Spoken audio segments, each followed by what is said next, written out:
Netflix present hashtag alive. ये एक Korean movie है। इसको नेटफ्लिक्स ने प्रेजेंट किया है और इसकी IMDb रेट है 6.2। इसके राइटर हैं मैट नेलोर। तो दोस्तों, ये मूवी में आप देखेंगे कि कैसे एक लड़का ज़ॉम्बीज़ के बीच में सरवाइव करता है और कैसे अपनी जान बचाता है। इस कहानी की शुरुआत में दिखाते हैं एक वीडियो गेम स्ट्रीमर जो कि अपने पेरेंट्स और बहन के साथ एक अपार्टमेंट में रहता है। एक दिन जब वो वीडियो स्ट्रीम कर रहा था तो उसकी फैमिली कहीं बाहर गई थी और न्यूज़ रिपोर्ट्स में बताते हैं कि एक अजीब सी शहर में बीमारी फैल रही है जो कि लोगों को अटैक कर रही है और अनइन्फेक्टेड लोगों को खा रही है। बेसिकली यहाँ पे ये लोग ज़ॉम्बीज़ की बात कर रहे हैं और वहाँ की गवर्नमेंट के कंट्रोल से सब कुछ निकल चुका है। और वो जब अपनी बालकनी से बाहर देखता है तो उसके पड़ोसी एक दूसरे पे अटैक कर रहे हैं जो कि ज़ॉम्बी बन चुके हैं। फिर वो गेमर अपनी बिल्डिंग की हॉलवे पे जाता है और वो देखता है कि वहाँ पर भी लोग एक दूसरे पे अटैक कर रहे होते हैं। ये सब देख के वो घबरा जाता है क्योंकि ज़ॉम्बी उसके रूम पे घुसने की कोशिश करते हैं। जुनवू जैसे तैसे करके उनको बाहर निकालता है। तभी उसके पेरेंट्स का मैसेज आता है फ़ोन पे कि वो जहाँ भी है वो वहीं रहे और वो जहाँ पर भी हैं वो पूरी तरीके से सेफ हैं। उसके बाद जुनवू सोशल मीडिया पे रेस्क्यू रिक्वेस्ट पोस्ट करता है। हालांकि उसका कोई फ़ायदा नहीं होता। वो कई दिनों तक रूम में बंद रहता है और धीरे धीरे water supply, internet service, phone network सब कुछ ख़त्म होने की कगार पे होता है। एक दिन वो देखता है अपनी बालकनी से कि एक पुलिस वुमन उसको बचाने की कोशिश करती है, लेकिन उस पर भी हमला हो जाता है। एक ज़ॉम्बी उसकी बालकनी में घुसने की कोशिश करता है और जैसे तैसे करके जुनवू उसको भी अपनी बालकनी से हटा देता है। अब जुनवू के पास खाने का भी सामान ख़त्म हो चुका है। इस वजह से उसको अपने डैड की वाइन पीनी पड़ जाती है। उसके बाद वो अपनी फैमिली के बारे में सोचता है, अपनी पास्ट लाइफ के बारे में सोचता है और बहुत दुखी हो जाता है।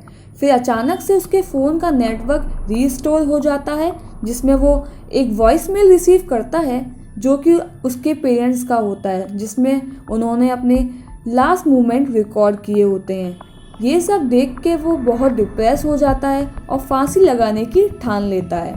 और जब वो फांसी लगा रहा होता है तभी अचानक से एक लेज़र लाइट उसके फेस पे पड़ती है जो कि सामने वाले अपार्टमेंट से आ रही होती है। जुनवू अपनी बालकनी में जाकर देखता है कि सामने वाले अपार्टमेंट में एक लड़की होती है जिसका नेम यूविन होता है। जुनवू उसको देख के बहुत खुश हो जाता है।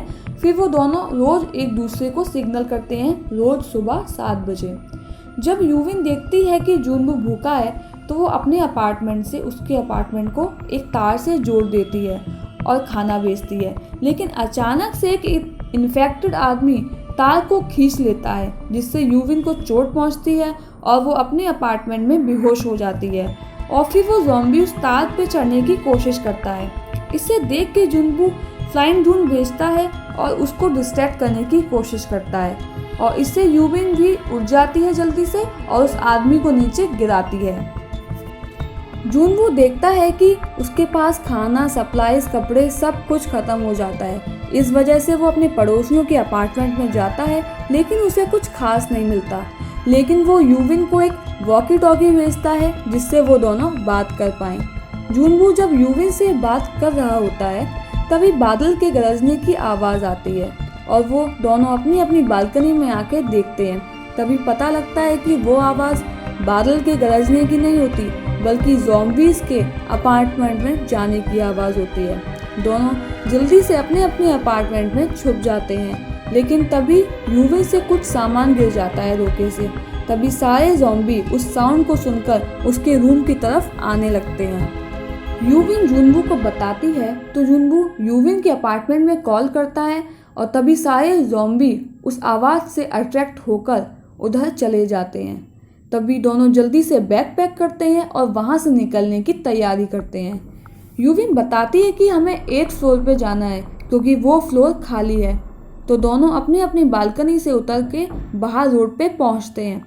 सभी ज़ॉम्बी से मुश्किल से पीछा छुड़ा के दोनों 8th फ्लोर पे पहुँचते हैं और वो देखते हैं कि वहाँ कोई नहीं होता। वो जैसे तैसे करके आगे बढ़ते हैं तो देखते हैं पीछे से ज़ॉम्बी उनकी तरफ आ रहे होते हैं। वो भागते हैं और सभी डोर को खोलने की कोशिश करते हैं, बट सारे बंद होते हैं। उनमें से तभी एक डोर खुलता है और एक आदमी उनको अंदर से खींच लेता है मुश्किल से। वो आदमी दोनों को खाना देता है, सब कुछ ज़रूरत का सामान देता है और बताता है कि थोड़ी देर में रेस्क्यू टीम आएगी और हम सब बच जाएंगे। और वो सारे बहुत खुश हो जाते हैं। वो आदमी उन दोनों के खाने में कुछ मिला देता है। उनको कुछ भी समझ में नहीं आता कि क्या हो रहा है। आदमी लड़की को खींच कर लेके जाके एक रूम में बंद कर देता है, जिसमें उसकी वाइफ बैठी होती है जो ज़ॉम्बी होती है। और वो आदमी उस रूम को लॉक कर देता है और तभी वो उस रूम के दूसरे डोर के बाहर एक रस्सी बंधी होती है उसको खोलता है, जिसमें उसकी ज़ॉम्बी वाइफ बंधी होती है। वो रस्सी को ढीला छोड़ता है अपने हाथों से और वो ज़ॉम्बी वाइफ यूविन को खाने दौड़ती है। यूविन बचने की कोशिश करती है। तभी जुनवू को होश आता है और वो गन पकड़ लेता है और आदमी को मना करता है। आदमी बताता है कि उसकी वाइफ बहुत दिनों से भूखी है, उसने कुछ नहीं खाया, इसलिए वो ऐसा कर रहा है। जुनवू उसको समझाता है लेकिन वो नहीं मानता और रस्सी को अपने हाथों से छोड़ देता है। तभी जल्दी से जुनवू उस रस्सी को पकड़ लेता है और उस आदमी को बहुत समझाता है। आदमी उसकी बात मान लेता है, जल्दी से डोर खोलता है और तभी ज़ॉम्बी औरत उस आदमी को पकड़ लेती है और उसको खा जाती है। तभी लड़की दोनों को गोली मार देती है।